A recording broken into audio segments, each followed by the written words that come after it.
The National Day Against Child Labour commemoration in Potchefstroom kicked off with sting operations in various farms. Deputy Minister of Employment and Labour, Jomo Sibiya, led the operation.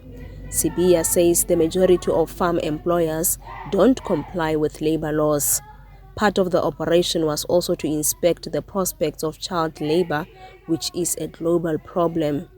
Global estimates state that there are about 138 million children engaged in child labor.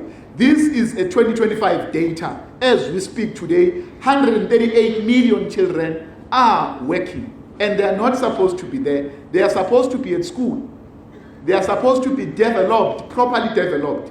I want to argue that at the root of this anomaly is the deeply entrenched culture of non-compliance and a blatant disregard for the right of these children.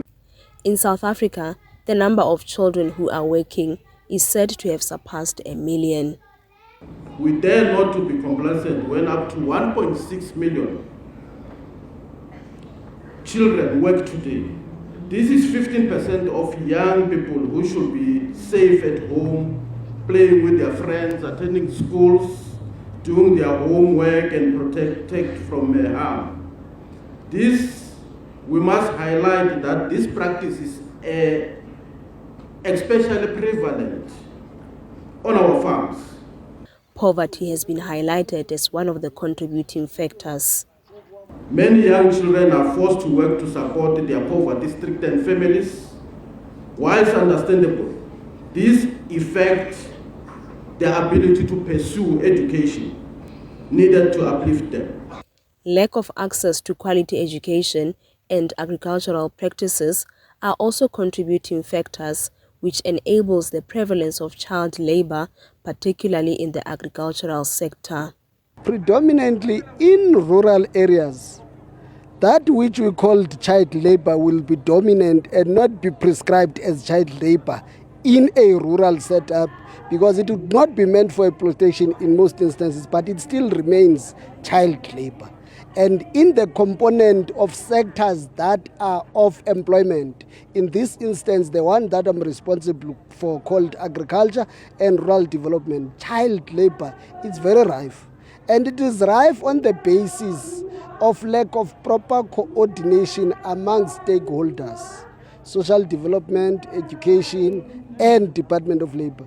Because we must understand at what age does a person get out of the schooling system and at what age does a person get in the employment sector. Various speakers also shared the same sentiments that reducing unemployment rate could curb child labor practices.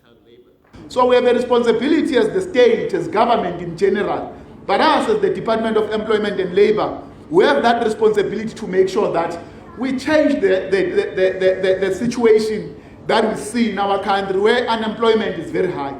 The MEC is quite correct that we are the Department of Employment and Labor, umnyango wemsebenzi kanye nabasebenzi. So our responsibility also is to deal with the labor market in South Africa to change it. For Newzroom Africa on Channel 405, I'm Refiloe Seboko in Potchefstroom in the Northwest.